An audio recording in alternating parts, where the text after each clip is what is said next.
आज की इस क्लास में सभी भक्तों का स्वागत है। अभी हम कीर्तन से स्टार्ट करेंगे। जय राधा माधव कुंज बिहारी, जय राधा माधव कुंज बिहारी, जय गोपीजन वल्लभ गिरिवर धारी, जय गोपीजन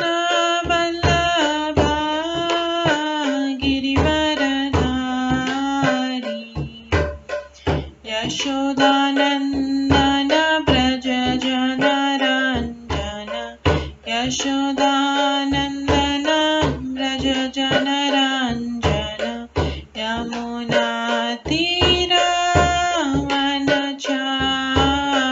यमुनातीरवनचारि,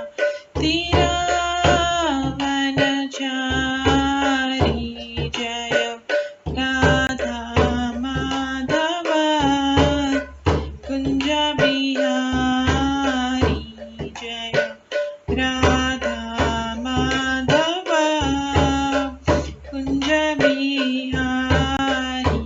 हरे कृष्णा कृष्णा कृष्णा हरे हरे, हरे राम राम राम हरे हरे, हरे कृष्णा कृष्णा कृष्णा हरे हरे, हरे राम राम राम हरे हरे,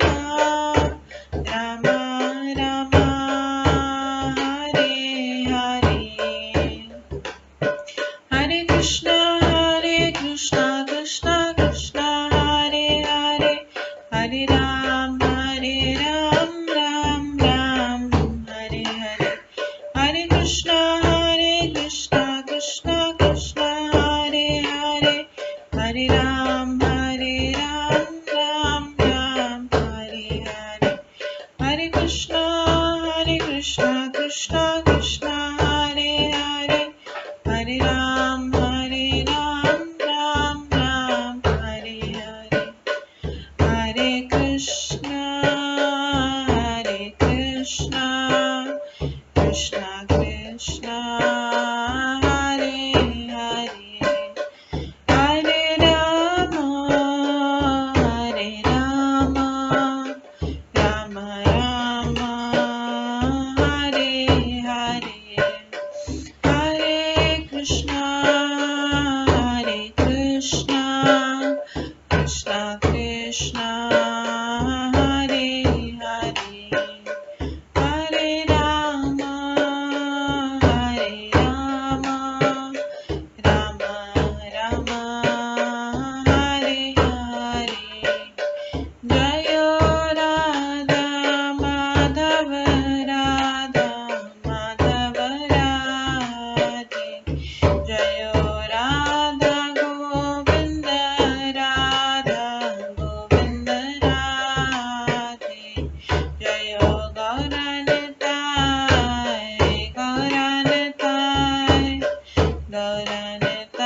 जय गौरनिताय, जय जय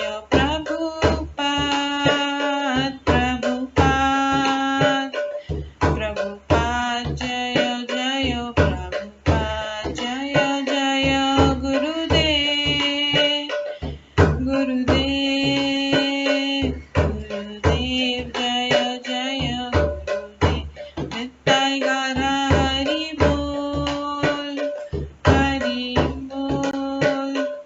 हरि बोल निताय गौर हरि बोल।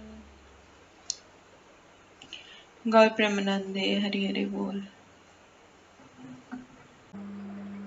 हरे कृष्णा।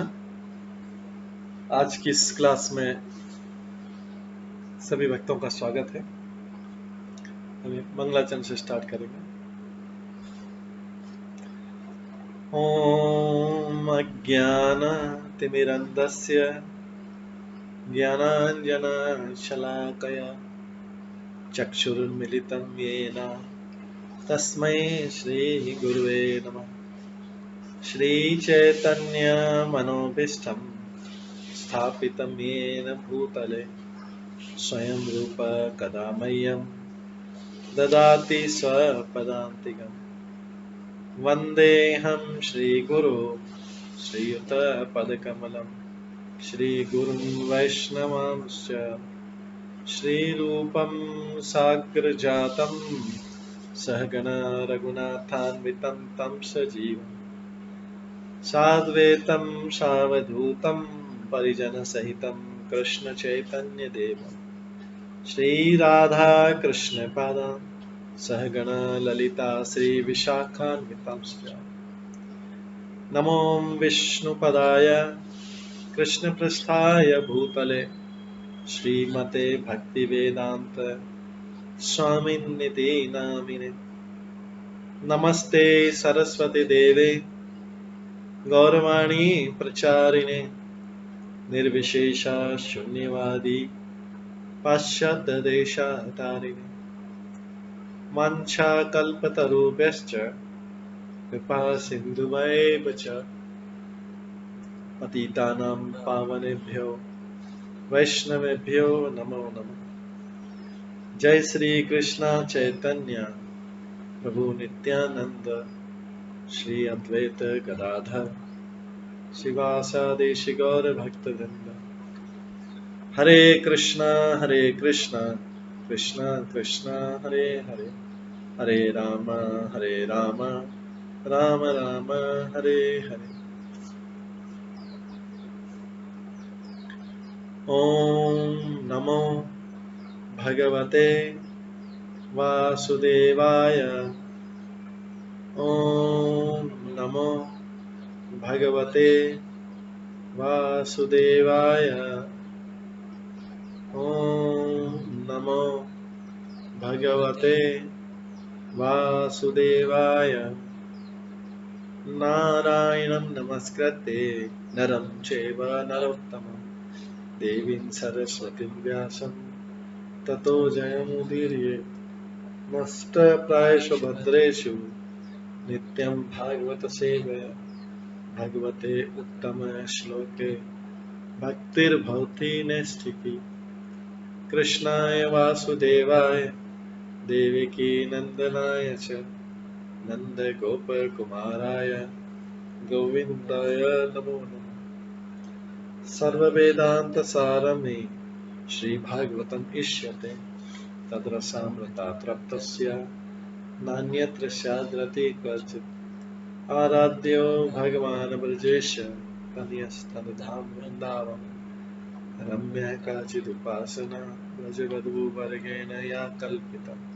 श्रीमद्भागवतं प्रमाणम् अमलं प्रेम कुमार्थमः श्रीचैतन्य महाप्रभुमतम् इदं तत्रादरो न परम्। मूकं करोति वाचालं पङ्गुलङ्घयते गिरिं यत्कृपातमहं वन्दे परमानन्दमाधवम्। हरे कृष्णा।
हरे कृष्णा। आज की इस क्लास में सभी भक्तों का स्वागत है।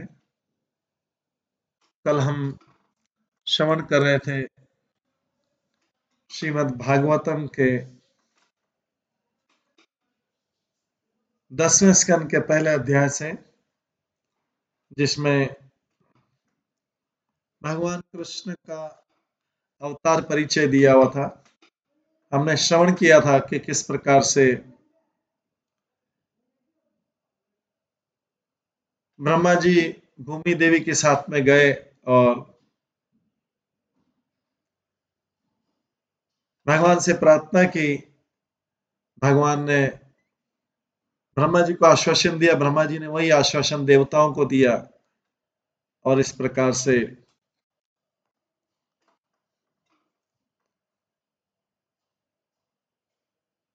देवता लोगों ने, यदुवंशियों में देवता और देवियों ने यदुवंशी में जन्म लिया, यदुवंश कुल में जन्म लिया।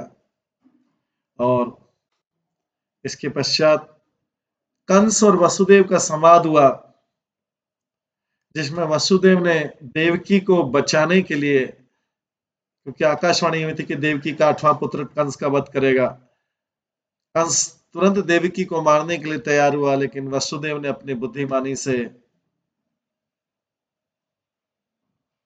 देवकी ने अपनी बुद्धिमानी से, वसुदेव ने अपनी बुद्धिमानी से देवकी को बचा लिया और कंस को वचन दिया कि वो अपने 8वां पुत्र को लाएगा। पहला पुत्र लेके आया जिसका नाम था कीर्तिमान। उसके बाद कंस ने उसको वापस लौटा दिया, लेकिन वसुदेव फिर भी सोचा था कि असुर व्यक्ति है, ये असुर व्यक्ति है, कभी भी इसका बुद्धि परिवर्तित हो सकता है, इसलिए वो डरते डरते वापस लेके गया। ये कल हमने सुना 62 श्लोक तक। आज हम 63 श्लोक नंबर 63, 10वां स्कंद, पहला अध्याय और श्लोक नंबर 63।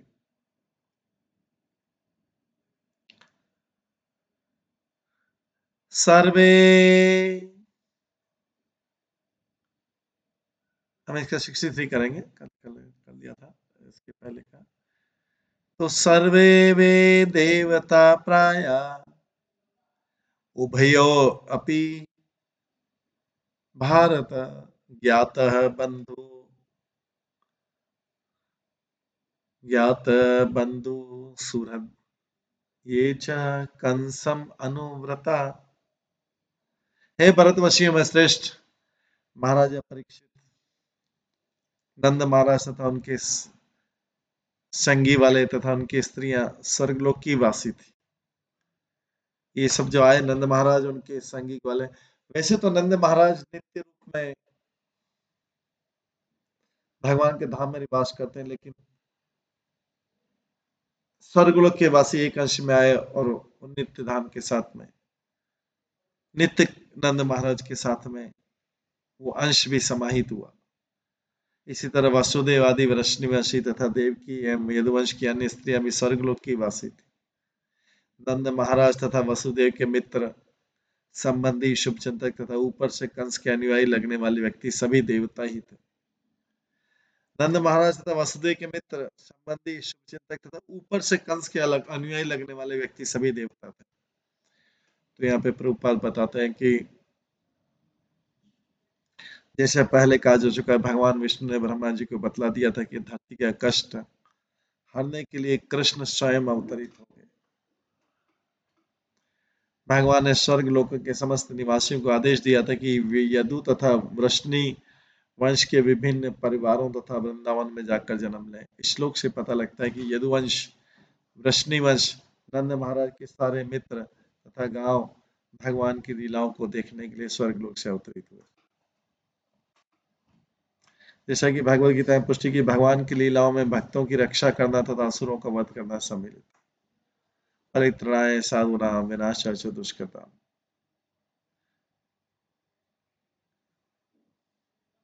भगवान की लीला में भक्तों की रक्षा करना तथा असुरों का वध करना सम्मिलित है। परित्राणाय साधूनां विनाशाय दुष्कृताम्। इन लीलाओं के प्रदर्शनार्थ भगवान ने ब्रह्मांड के विभिन्न भागों के भक्तों को बुलाया। ऐसे अनेक भक्त हैं जो स्वर्ग लोकों को भेजे जाते हैं।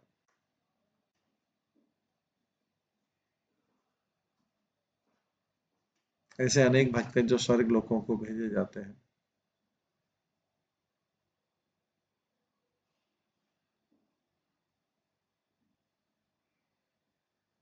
क्योंकि जैसा कि वर्णन आता है भागवतम में, प्राप्त पुण्य कृताम लोकान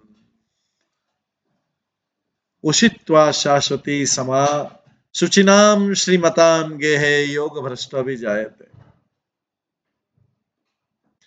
असफल योगी अनेकानेक वर्षों तक अपवित्र जीवों के लोकों में भोग करने के बाद पवित्र लोकों के परिवार में, तो असफल योगी अनेकानेक वर्षों तक पवित्र जीवों के लोकों में भोग करने के बाद पवित्र लोगों के परिवार में या किसी धनवान व्यक्ति के घर में जन्म लेता है। कुछ भक्त अपनी भक्ति के विफल हो जाने पर उस स्वर्ग लोक को भेजे जाते हैं, उसे पूर्ण आत्मा कहते हैं, जहां पर भोग करने के बाद उन्हें उस स्थान को भेजा जाता है जहां भगवान की लीलाएं हो रही। जब कृष्ण को अवतीर्ण होना था, स्वर्गवासियों को भगवान की लीलाएं देखने के लिए आमंत्रित किया गया था। इसलिए यहाँ पर कहा गया है, यदु तथा वृष्णि वंश एवं वृंदावन के निवासी देवता थे। इसलिए कहा यदु तथा वृष्णि वंश एवं वृंदावन के निवासी देवता थे या देवताओं के तुल्य थे। यहाँ तक कि ऊपर ऊपर से कंस के कार्यकलापों की सहायता करने वाले स्वर्ग भी लोग से संबंध थे। वसुदेव को बंदी बनाना और उनका छोड़ा जाना तथा विविध असुर का वध जो है, ये सब भगवान की लीलाओं की अभिव्यक्ति है।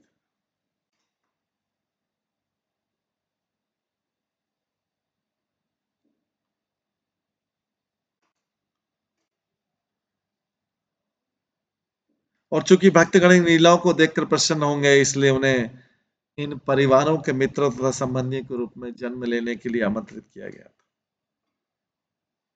क्योंकि भक्तगण इन लीलाओं को देखकर प्रसन्न होंगे, इसलिए उन्हें इन परिवारों के मित्रों तथा संबंधी के रूप में जन्म लेने के लिए आमंत्रित। इस प्रकार से भगवान के भक्त भी जो है इस लीलाओं में इंक्लूडेड थे। कुंती की स्तुति श्रीमद् भागवत में पुष्टि की गई, नटो नाटयो घरो यथा। भगवान की असुर संहार की और अपने भक्तों के लिए मित्र पुत्र तथा भाई की भूमिका अदा करनी थी, इसलिए इन सारे भक्तों को बुलाया गया था। भगवान को असुर संहारक की लीला करनी थी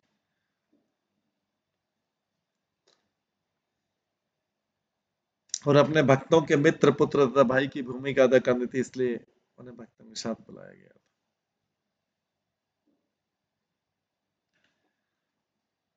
आगे आता है इसका वर्णन। नेक्स्ट श्लोक है, एतत् कंसाय भगवान शशंस, एतत् कंसाय भगवान शशंस अभ्येत नारद भूमे भारायणानाम दैत्यानां च वधुद्यमम्।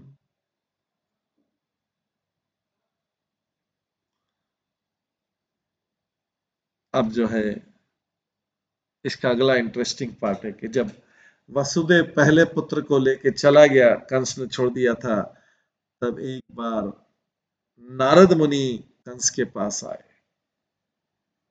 और उसे बताया कि पृथ्वी के अत्यंत भार स्वरूप असुर व्यक्ति को किस प्रकार वध किया जाना है, और इस तरह कंस अत्यधिक भय तथा संशय में पड़ गया।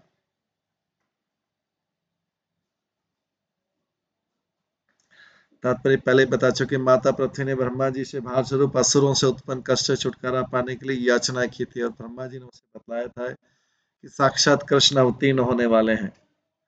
भगवद गीता में कृष्ण कहते हैं, परित्रणाय साधूनाम विनाशाय च दुष्कृताम धर्म संस्थापनार्थाय संभवामि युगे। जब भी असुरों द्वारा भार उत्पन्न होता है, जब भी निर्देश भक्तों को आसुरी शासक पीड़ित करते हैं, तो भगवान समय आने पर अपने असली प्रतिनिधियों जो पारिवारिक शब्द में देवता कहते हैं, की सहायता से असुरों का वध करने के लिए प्रकट होते हैं।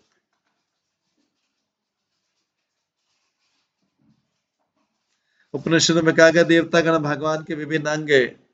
जिस तरह शरीर के अंगों का पूरी सेवा शरीर शरीर के अंगों का पूरे शरीर की सेवा करना कर्तव्य, उसी तरह कृष्ण के भक्त का कृष्ण की इच्छा अनुसार उनकी सेवा करना कर्तव्य।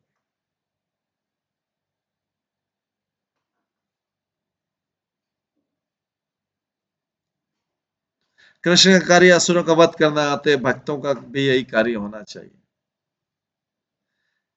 किंतु कलयुग के लोग पतित श्री चैतन्य महाप्रभु पर कृपा करके उन्हें मारने के लिए कोई हथियार ग्रहण नहीं किया, कृष्ण प्रेम का प्रसार करके उन्होंने उसके बुरे आसुरी कृत्य को मारना चाहा।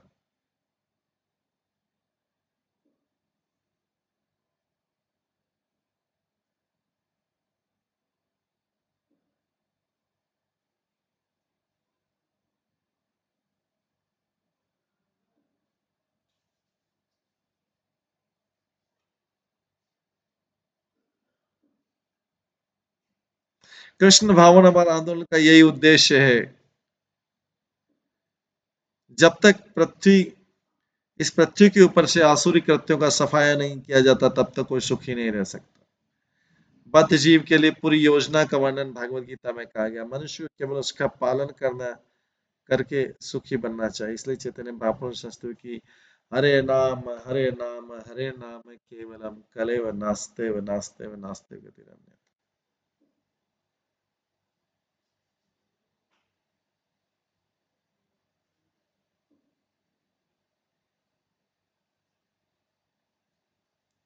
लोगों को चाहिए कि हरे कृष्ण मंत्र का कीर्तन निरंतर कीर्तन करे, तभी आसुरी प्रवृत्तियां उनकी आसुरी प्रवृत्ति नष्ट होगी और वे उत्तम भक्त बन सकेंगे तथा इस जीवन में तथा अगले जीवन में सुखी रह सकेंगे।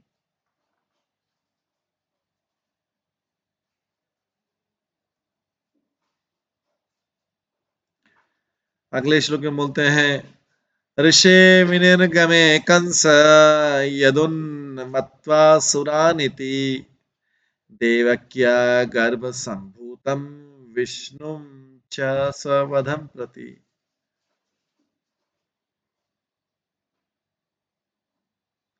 देवकीं वसुदेवं च निगड़े ग्रहे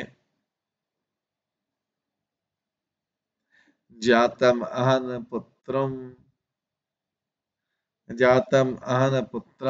तथो अजन शंकया। नारद मुनि थे बोल के चले गए। नारद मुनि ऋषि के चले जाने पर कंस ने सोचा कि यदुवंश के सारे लोग देवता हैं और देवकी के गर्भ से जन्म लेने वाली कोई भी संतान विष्णु हो सकती है, क्योंकि नारद मुनि ने उनके मन में भाव प्रकट कर दिया था कि उस भगवान ने तो जन्म ले लिया, भगवान तो जन्म ले चुके हैं।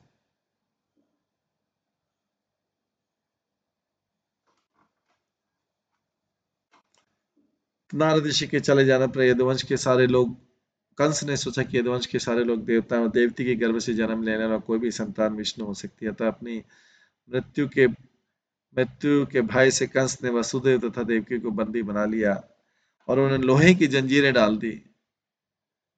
और कंस ने इस भविष्यवाणी से संकित होकर कि विष्णु उसका वध करेंगे, हर संतान को इस आशंका से कि कहीं विष्णु न हो, एक एक करके मार डाला। इस प्रकार से उन्होंने वसुदेव की एक संतान को मार डाला। पहले वाले को छोड़ दिया था, लेकिन जब नारद मुनि ने बोला कि कंस कृष्ण का तो अवतार हो चुका है,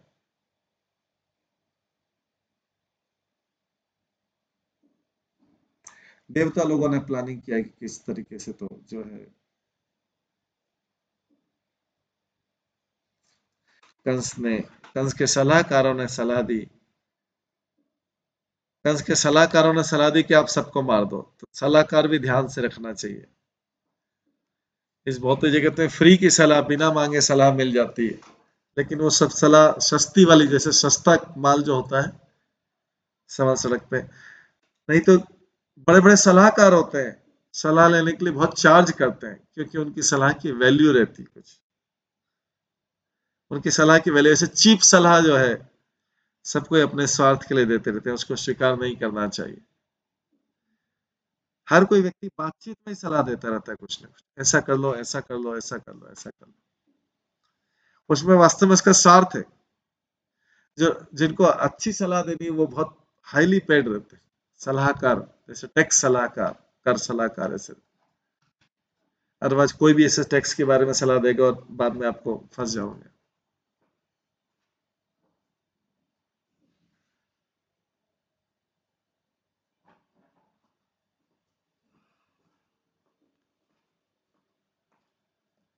तो नारद मुनि के चले जाने पर कंस ने सोचा कि यदुवंश के सारे लोग देवता हैं और देवकी के गर्भ से जन्म लेने वाला कोई भी संतान विष्णु हो सकती है।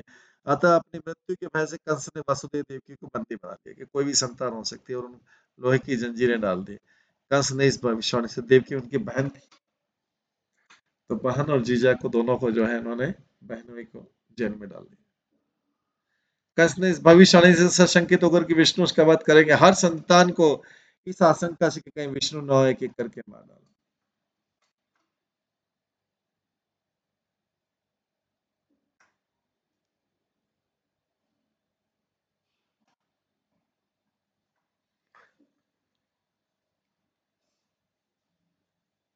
नारद मुनि ने कहा कि जो है, बाद में कहा था कि कृष्ण का जन्म हो गया, लेकिन अभी तो जन्म नहीं हुआ था कृष्ण का, तो अभी नारद मुनि बता के चले गए कि आपको क्या पता कि कौन सा 8वीं संतान है, कहीं से भी गिनती हो सकती, पहली संतान 8वीं हो सकती है, दूसरी 8वीं हो सकती है, तीसरी 8वीं हो सकती है। तो श्लोक की टीका करते हुए श्री जी गोस्वामी ने उल्लेख किया कि नारद मुनि ने कंस को ये जानकारी कैसे दी। ये घटना हरिवंश में वर्णित है। देवयोग से नारद मुनि कंस को देखने गए तो कंस ने उनका स्वागत किया। इसलिए नारद मुनि ने ऐसे बतलाया कि देवकी का कोई एक पुत्र विष्णु होगा। क्योंकि कंस का वध विष्णु द्वारा होना था, इसलिए नारद मुनि ने सलाह दी कि देवकी के किसी भी पुत्र को ना छोड़ा जाए। कोई व्यक्ति बोल सकता है कि नारद मुनि पाप करवा रहे हैं। नारद मुनि पाप नहीं करवा रहे हैं। नारद मुनि कंस से पाप करवा रहे हैं, जिससे पाप का घड़ा भरे और भगवान अवतरित। तो भगवान के अवतरण की लीला को फास्ट करने के लिए कर, जैसे किसी को कोई व्यक्ति, कोई शत्रु तो सलाह दिया देता जाए, गलत सलाह देता जाए, तो वो पाप का घड़ा बढ़ता जाएगा। अगर गलत सलाह करके कोई अपने संबंधी को भी गलत सलाह से दे सकता है। वास्तव में संबंधी मित्र ही ज्यादा गलत सलाह देते हैं, क्योंकि शत्रु तो कोई सलाह के लिए बुलाएगा नहीं। शत्रु से तो कौन सलाह लेगा, शत्रु से कोई नहीं लेगा, तो कौन सलाह देगा आपको? मित्र संबंधी एक लोग यही सलाह देंगे, और व्यक्ति इन्हीं सलाह से व्यक्ति और पाप की तरफ बढ़ता है, गलत सलाह से, कुसलाह से पाप की ओर बढ़ता है। तो यहाँ पे कंस जो है,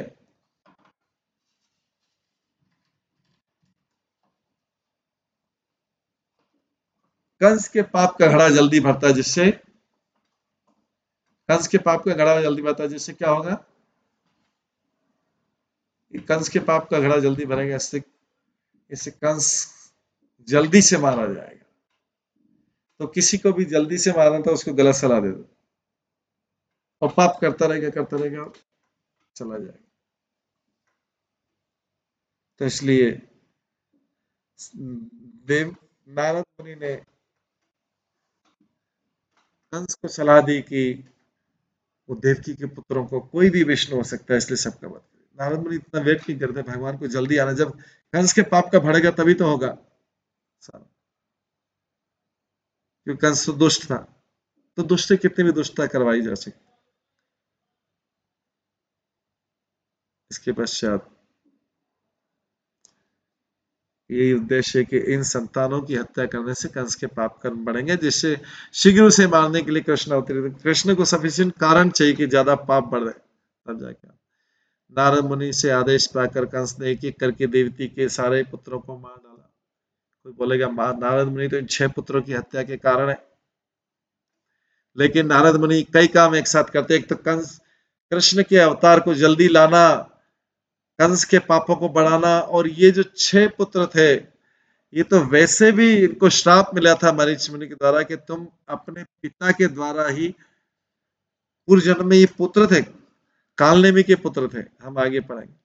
बोले तुम अगले जन्म में अपने पिता के द्वारा मारे जाओगे। तो अभी तो देवकी के पुत्र थे, लेकिन पूर्व जन्म में कंस के, कालनेमी के पुत्र को उनको श्राप मिला था कि तुम, इन 6 पुत्रों को श्राप मिला था कि तुम अपने पिता के द्वारा मारे जाओ।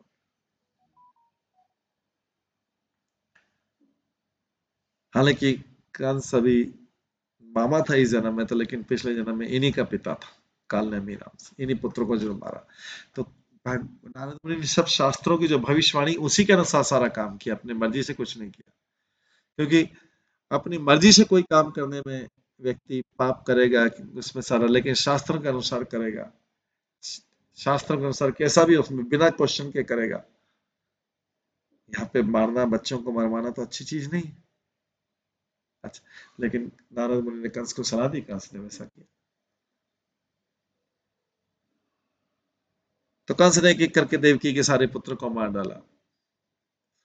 आगे आता अजन शंकया शब्द सूचित करता है, जो इसमें आया कि विष्णु कभी जन्म नहीं लेते, अतः कृष्ण के रूप में उन्होंने सामान्य मनुष्य की तरह जन्म लिया। कंस ने देवकी तथा वसुदेव उत्पन्न सारे शिष्यों को मारने का प्रयास किया। यह तो ये जानता था कि यदि विष्णु उत्पन्न हुआ तो उनका वध नहीं हो सकता, फिर भी उसने उस आशंका से उस समय जो भी सारे बालक 10 दिन के अंदर सारे बालक तथा अपने सारे दूतों को भेजा, सारे बालकों को मरवा दिया। बोले आसपास के गांव में जो भी नया जन्म लिया 10 दिन के अंदर उसको मरवा।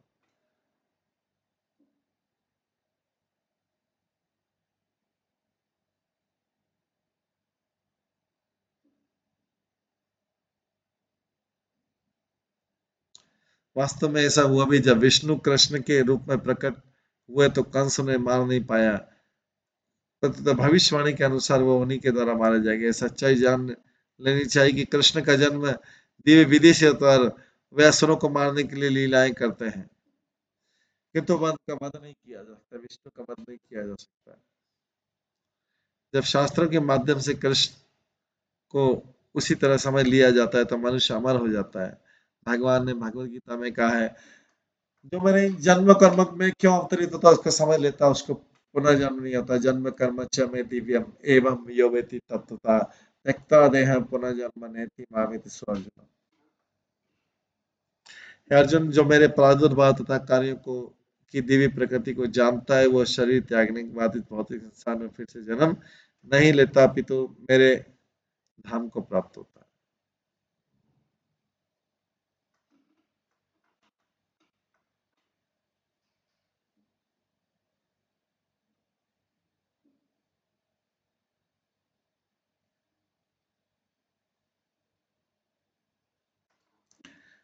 श्लोक नंबर 67।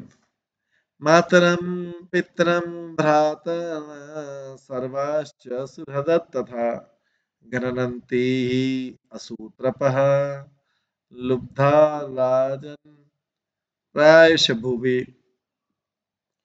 इस पृथ्वी पर इंद्रिय तृप्ति के लालची राजा प्राय सदा अपने शत्रुओं का अंधाधुंध वध करता है।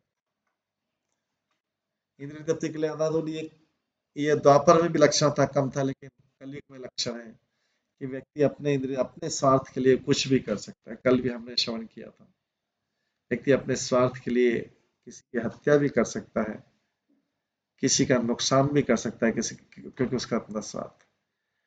और बहुत कॉमन है कि अपने स्वार्थ के लिए कुछ भी कर देगा व्यक्ति, जहां से उसको अपना ब्लड रिलेशनशिप से संबंधित कुछ गलत काम भी कर सकता है, कितना भी किसी भी लेवल तक जा सकता है। उसका कभी विश्वास नहीं किया जा सकता, उसके ऊपर कभी भी ट्रस्ट नहीं किया जा सकता उससे।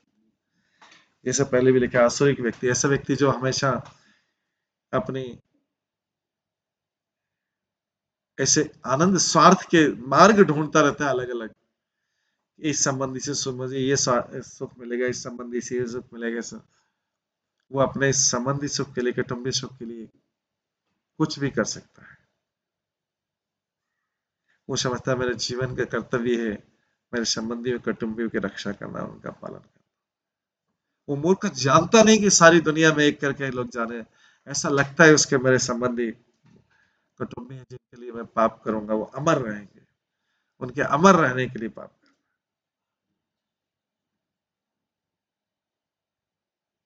उनके अमर रहने के लिए पाप कर। तो इस पृथ्वी पर इंद्रिय तृप्ति के लालची राजा सदा अपने शत्रुओं का अंधाधुंध वध करते हैं। वे अपनी सनक की पूर्ति के लिए किसी का भी, यहाँ तक कि अपने माता पिता भाइयों और मित्रों का भी वध कर सकते हैं। व्यक्ति अपने स्वार्थ के लिए कहाँ तक जाता है? तो नॉर्मली लोग न्यूज़पेपर में जो आता है क्रिटिसाइज करते हैं कि उसने अपने पिता का वध कर दिया, माता का कर दिया, भाई का कर दिया, किसी का। लेकिन सब लोग है, उनका वहां तक बस चला, जिसका जहां तक बस चला वो अपने स्वार्थ की पूर्ति करता है। और लेकिन इस स्वार्थ की पूर्ति हमेशा दूसरों की कीमत पर होती है। इस संसार में कोई व्यक्ति अपने स्वार्थ की पूर्ति करता है दूसरों का छीन के करता है, दूसरों का नुकसान करके करता है अपने स्वार्थ की। तो इसमें पाप है, हर स्वार्थ की पूर्ति में पाप है।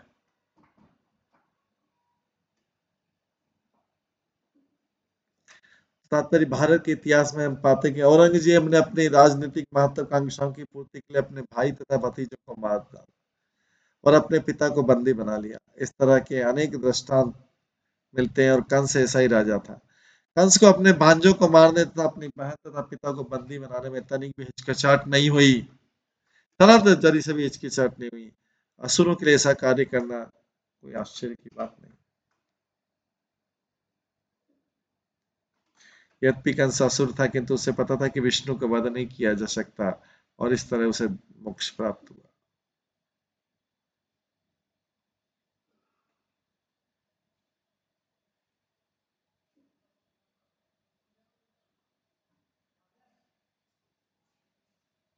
भगवान विष्णु के कार्यों का की थोड़ी सी जानकारी से मोक्ष मिल सकता है। जन्म कर्म च में दिव्यम नियमित, तो जो मेरे जन्म कर्म को और कार्य को समझ लेता है, जन्म और कर्म को समझ लेता है, उसको थोड़ा सा भी समझने में मोक्ष मिल सकता है। तो कंस कृष्ण के विषय में थोड़ा बहुत जानता था कि उनका वध नहीं किया जाता, वध नहीं किया जाता था। विष्णु या कृष्ण को अपना शत्रु मानते हुए उसे मोक्ष मिला। इसलिए मोक्ष मिला कि कंस के कृष्ण के कार्य को तो जानता है कि कृष्ण को कोई मार नहीं सकता, इसलिए उसे मोक्ष मिल गया। मोक्ष क्योंकि जन्म कर्म च में दिव्यम एवं योति तत्वा त्यक्ता देह पुनर्जन्म नेति मामिति सर्वजना।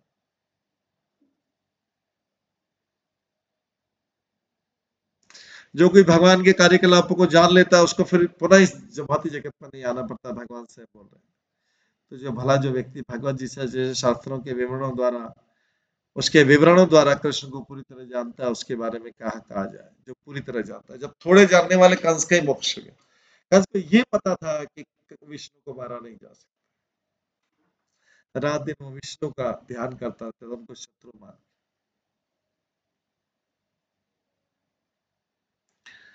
आगे है आत्मानं इह संजातम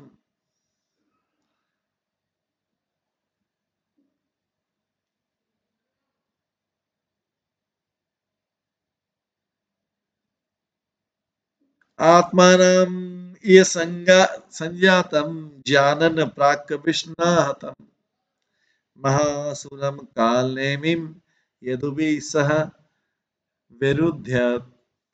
पूर्व जन्म में कंस कालनेमि नाम का महान असुर था और विष्णु द्वारा मारा गया था, इसलिए बदला लेने के लिए उसको बताया गया था। नारद से जानकर कंस यदुवंश से संबंधित हर किसी से द्वेष करने लगा था।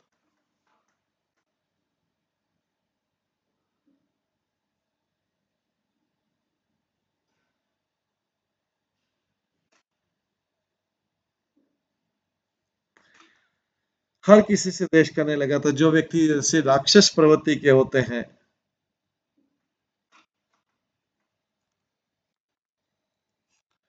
जो व्यक्ति ऐसी राक्षस प्रवृत्ति के होते हैं और भगवान के शत्रु होते हैं, वे असुर कहलाते हैं।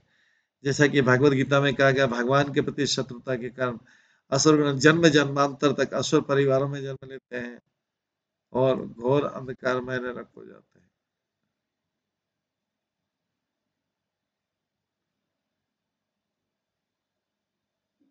इस प्रकार से कंस की प्रवृत्ति के बताया जा रहा है। इसी अध्याय के अंतिम श्लोक में उग्रसेनम च पितरम यदु भोजे अंधक अधिपम स्वयं उग्रसेन च पित्रम यदु भोजे अंधक अधिपम स्वयं।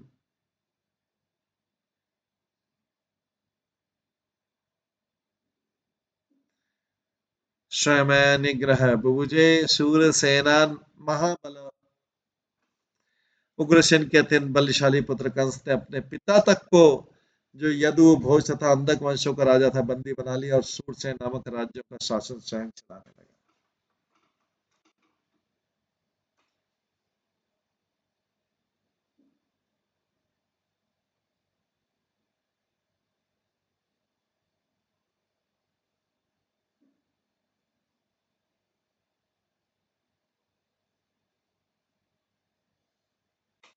इस प्रकार से उग्रसेन के अत्यंत बलशाली पुत्र कंस ने अपने पिता तक को भी, जो यदु भोज तथा अंधक वंशों का राजा था, बंदी बना लिया और शूरसेन नामक राज्यों का शासन स्वयं चलाने लगा। तो जो व्यक्ति राक्षस होते हैं वो कुछ भी कर सकते हैं। तात्पर्य शूरसेन नामक राज्यों के अंतर्गत मथुरा भी सम्मिलित था।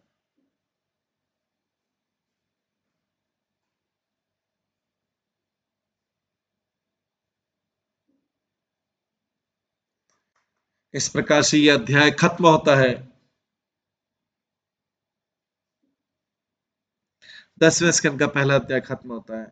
इस अध्याय में कुछ प्रभुपाद ने अतिरिक्त टिप्पणियां लिखी प्रभुपाद के शिष्यों ने, क्योंकि 10वें स्कंद के अनुवाद के समय प्रभुपाद पृथ्वी पर उपस्थित नहीं थे। उन्होंने पहले ही कृष्ण ग्रंथ, जो है कृष्ण ग्रंथ है, कृष्ण बुक है, जो कृष्ण पूर्ण पुरुषोत्तम भगवान जो पुस्तक है, उसको पहले से इसलिए लिख दिया था कि उनको पता नहीं था कि उनकी आयु कब तक रहेगी, इसलिए 10वें स्कंद के समय प्रभुपाद नहीं थे। लेकिन जो उनके शिष्यों ने सारा उनका अनुवाद, जो है कृष्ण बुक है, जो पुरुषोत्तम भगवान, जो उन्होंने सबसे पहले लिख दी थी, बहुत पहले लिख दी थी, भागवतम लिखने से पहले, उससे उनका अनुवाद लिया। तो इसमें कुछ अतिरिक्त टिप्पणियां हैं। इस अध्याय के खत्म होने पर कुछ अधिक टिप्पणियां हैं। उसमें लिखा है कि श्री आत्मा के देहांतरण के विषय में जो वसुदेव ज्ञान दे रहे थे कृष्ण को, आत्मा के देहांतरण के विषय में श्री मध्वाचार्य ने निम्नलिखित टिप्पणियां दी। जब मनुष्य जगा रहता है तो जो कुछ देखता है सुनता है उसका अंकन मन पर होता है। जब जगा रहता है,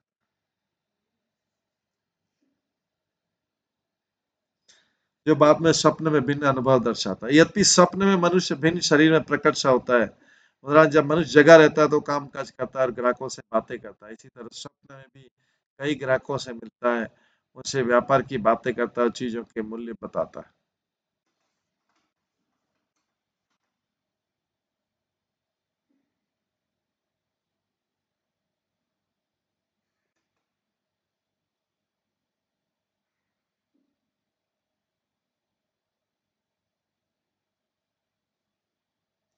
जब मनुष्य जगा रहता है तो वो काम काज करता है और ग्राहकों से बातें करता है। इस तरह स्वप्न में भी कई ग्राहकों से मिलता है, उनसे व्यापार की बात करता है और चीजों के मूल्य को बताता है।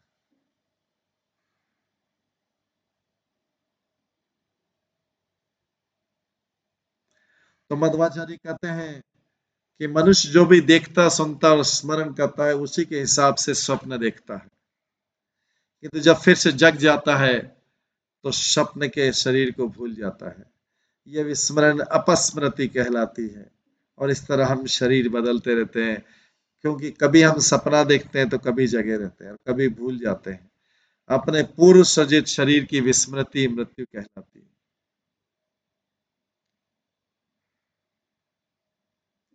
अपने पूर्व शरीर को भूल जाना ही मृत्यु है, और वर्तमान देह में किया जाने वाला कार्य जो है जीवन कहलाता है। मृत्यु के बाद कोई अपने पूर्व शरीर के कार्यों को स्मरण नहीं रख सकता, चाहे वो काल्पनिक या वास्तविक।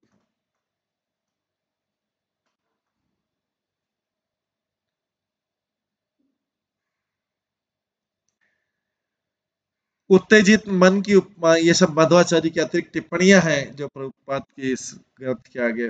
उत्तेजित मन की उपमा क्षुब्ध जल से की गई। जो मन उत्तेजित रहता है उसकी जल, जो पानी हिलता रहता है, उससे की गई है, जो सूर्य चंद्रमा को प्रतिबिंबित करता है। वास्तव में जल में प्रतिबिंबित सूर्य चंद्रमा का अस्तित्व नहीं रहता।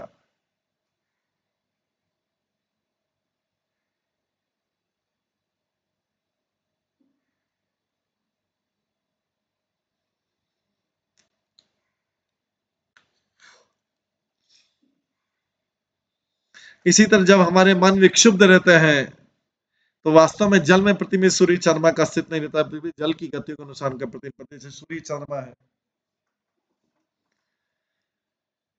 जल में हिलते हुए दिखाई देता है, तो सूर्य चंद्रमा नहीं हिल रहे हैं, ये जल हिल रहा है, इसके कारण सूर्य चंद्रमा हिलते हुए दिखाई देते हैं। उसी प्रकार जब हमारा मन विक्षुब्ध होता है तो हम विभिन्न भौतिक परिवेशों में विचरण करते हैं और इस तरह तरह के शरीर प्राप्त करते हैं।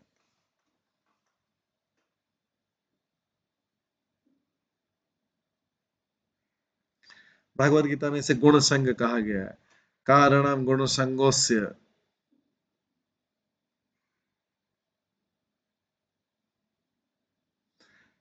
कारणम गुण संगो से मध्वाचार्य कहते हैं गुणानुबद्ध सदा चैतन्य मामु कहते ब्रह्मांड भ्रमित कौन भाग्यवान जी। जीव ब्रह्मांड भर में चक्कर लगाता रहता है, कभी स्वर्ग लोक में, कभी मध्य लोक में, निम्न लोक में, कभी मनुष्य के रूप में, कभी देवता, कुत्ता, वृक्ष इत्यादि के रूप में। यह मन की चंचलता के कारण है। सारा जगत डिस्टर्ब क्यों दिखाई देता है? क्योंकि मन चंचल है, मन डिस्टर्ब है, इसलिए सारा जगत भी डिस्टर्ब दिखाई देता है।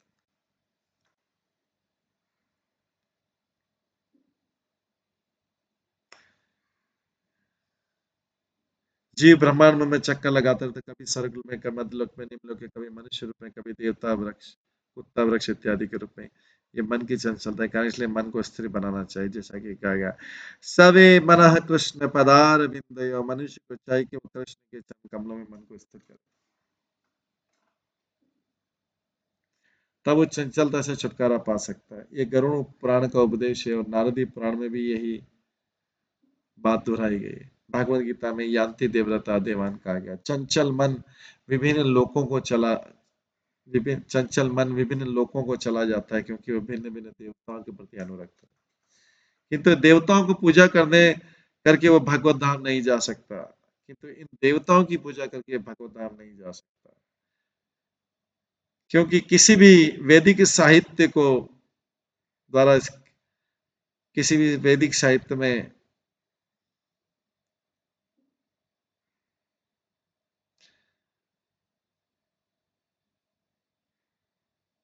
ये नहीं कहा गया कि देवताओं की पूजा करके कोई भगवान के धाम चले जाए, देवताओं की पूजा करके वो देवताओं के धाम जा सकता, देवताओं के निवास स्थान पर जा सकता, क्योंकि कोई कोई किसी भी वैदिक साहित्य द्वारा इसकी पुष्टि नहीं की गई। मनुष्य अपने भाग्य का निर्माता होता है, मनुष्य स्वयं अपना भाग्य बनाता है। इस मनुष्य जीवन में उसे सुविधा प्राप्त है कि वो अपनी वास्तविक स्थिति को समझे और निर्धारित करे कि उसे ब्रह्मांड में निरंतर ब्रह्मांड भर में निरंतर चक्कर लगाते रहना है अथवा भगवत धाम लौट के आना।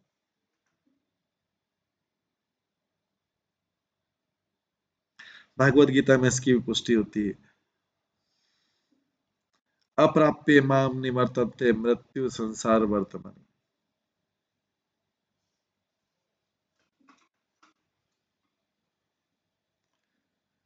संयोग नाम की कोई वस्तु नहीं, कोई भी चीज चांस नहीं होती, भाग्य का निर्माता मनुष्य होता है उससे। यदि दावाग्नि से कोई वृक्ष जल रहा है और दूर के वृक्ष में आग लग जाए किंतु पास का वृक्ष बच जाए तो ये संयोग जैसा लगता है।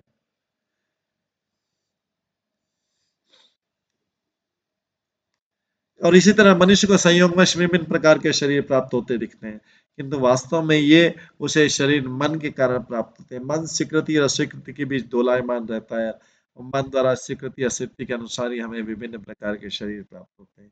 यद्यपि ऊपर से ऐसा प्रतीत होता है कि संयोगवश ही ऐसा होता है। यदि हम इस संयोग सिद्धांत को मान भी लें तो शरीर परिवर्तन होने का तात्कालिक कारण मन के चंचल।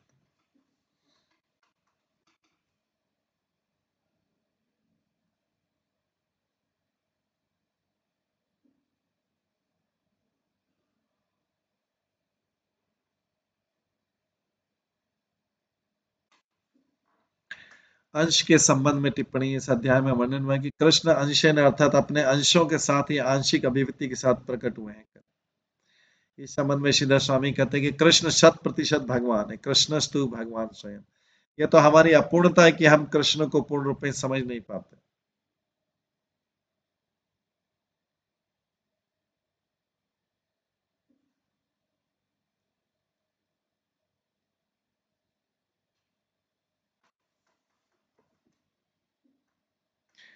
ये तो हमारी अपूर्णता है कि हम कृष्ण को पूर्ण रूप में समझ नहीं पाते थे। इस धरा पर उपस्थित होकर कृष्ण ने जो कुछ भी प्रदर्शित किया वो उनके ऐश्वर्य की आंशिक अभिव्यक्ति थी।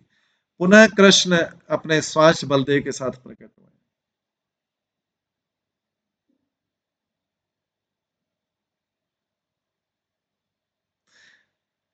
पुनः कृष्ण अपने स्वांश बलदेव, कोई कृष्ण जो है अपने स्वांश बलदेव के साथ भी प्रकट होते हैं, फिर भी कृष्ण पूर्ण है, उनके अंश रूप में प्रकट होने का प्रश्न नहीं उठता। वैष्णव तोषणी में श्री सनातन गोस्वामी कहते हैं कि यदि हम ये मान लें कि कृष्ण अंश के रूप में प्रकट हुए तो कृष्ण भगवान स्वयं में कथन झूठा पड़ जाता है। श्री जीव गोस्वामी के कथन है कि अंशेन शब्द का अर्थ कृष्ण अपने समस्त स्वांशों समेत प्रकट हुए। अंशेन विष्णु शब्द का अर्थ यह नहीं कि कृष्ण भगवान विष्णु के आंशिक प्रतिनिधि हैं, प्रत्युत कृष्ण पूर्ण रूप में प्रकट हुए हैं और वो वैकुंठ लोकों में अंशतः प्रकट होते हैं। यहाँ पे कृष्ण अभी जो प्रकट हुए हैं इसलिए हमें पूर्णतः प्रकट हुए। दूसरे शब्द में भगवान कृष्ण, भगवान जो विष्णु है वो कृष्ण की आंशिक अभिव्यक्ति है, कृष्ण उनके नहीं है, कृष्ण उनके अंश नहीं, विष्णु उनके अंश। चैतन्य चरितामृत में इसकी स्पष्ट व्याख्या की गई है। श्री विश्वनाथ चक्रवर्ती ठाकुर की भी टिप्पणी है कि कृष्ण का पूर्णतः वर्णन नहीं किया जा सकता। श्रीमद् भागवत में जो भी वर्णन है वो कृष्ण का आंशिक वर्णन है। सारांश है कि अंशेन सब सूचित करता है कि भगवान विष्णु कृष्ण की आंशिक अभिव्यक्ति है, न कि कृष्ण विष्णु।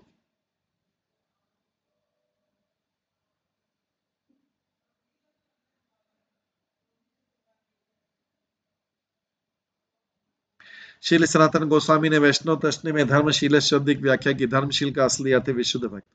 असली धर्म तो पूर्णतः भगवान कृष्ण की शरण में जाना है। सर्वधर्मान परित्यज्य माम एकम शरणम। जो पूर्णतः कृष्ण की शरणागत है वही वास्तव में धर्मशील है। ऐसे ही धर्मशील थे महाराज परीक्षित। जो भी व्यक्ति अन्य सारे धर्मों को त्याग कर भगवान के चरण कमलों का शरण ग्रहण करने के सिद्धांतों का पालन करता है वही वास्तव में धर्मशील।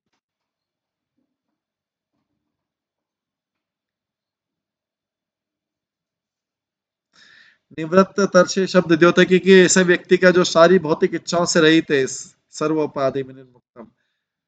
निवृत्त तरसे, निवृत्त मतलब, निवृत्त मतलब रिटायर्ड, छोड़ दे, तृष्ण मतलब तृष्णा है। इस भौतिक जगत की कलमश के कारण मनुष्य में नाना प्रकार की, भौतिक जगत में कलमश के कारण, कलह के कारण मनुष्य नाना प्रकार की भौतिक इच्छाएं ये तो हो सकती है, किंतु जब वो सारी भौतिक इच्छाओं से मुक्त हो जाता है भगवान की सेवा में लग के तो उसे निवृत्त तृष्णा कहते हैं, जिसका अर्थ है अब भौतिक तृप्ति के लिए कोई तृष्णा नहीं है उसके अंदर।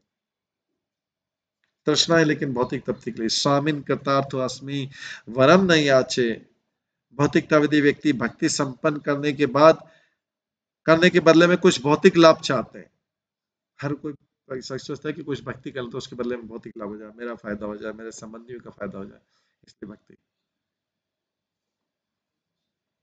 या कुछ मुझे लाभ मिले मुझे दुख नहीं मिले। किंतु भक्ति का उद्देश्य ये नहीं है। भक्ति की पूर्णता कृष्ण के चरण कमलों में बिना किसी भौतिक इच्छाओं के समर्पण है। जो इस प्रकार शरणागत होता है वो पहले से मुक्त होता है। जीवन मुक्त न उच्यते। जो व्यक्ति चाहे किसी भी स्थिति में क्यों ना हो सदैव कृष्ण की सेवा में लगा रहता है वो इसी जीवन में ही मुक्त हुआ माना जाता है। ऐसा व्यक्ति शुद्ध भक्त होता है और अपना शरीर बदलने की उसे आवश्यकता नहीं पड़ती। निस्संदेह उसका शरीर तो भौतिक तो रहता है लेकिन क्योंकि उसका शरीर पहले ही आध्यात्मिक बन चुका होता है इसलिए मुक्त है।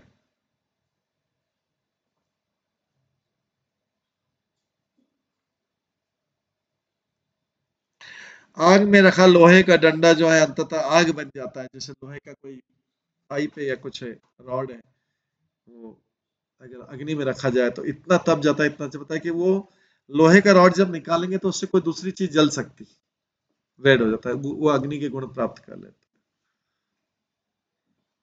इसी प्रकार शुद्ध भक्त आध्यात्मिक जगत रूप अग्नि में रहता है तो उसका शरीर चिन्मय अर्थात आध्यात्मिक है, न कि भौतिक,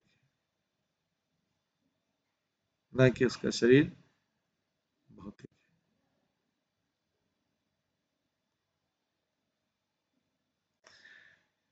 इस प्रकार से हम देखने की जो अतिरिक्त टिप्पणियां हैं ये उस वसुदेव जो कंस को ज्ञान दे रहे हैं उसका और आगे का वार्तालाप।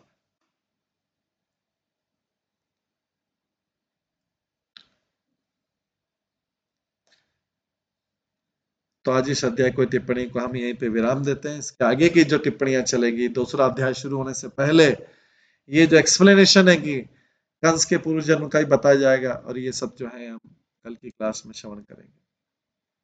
ये 6 पुत्र जो देवकी के मारे गए क्यों, इसके पीछे क्या कारण था, वो भी हम कल की क्लास में श्रवण करेंगे।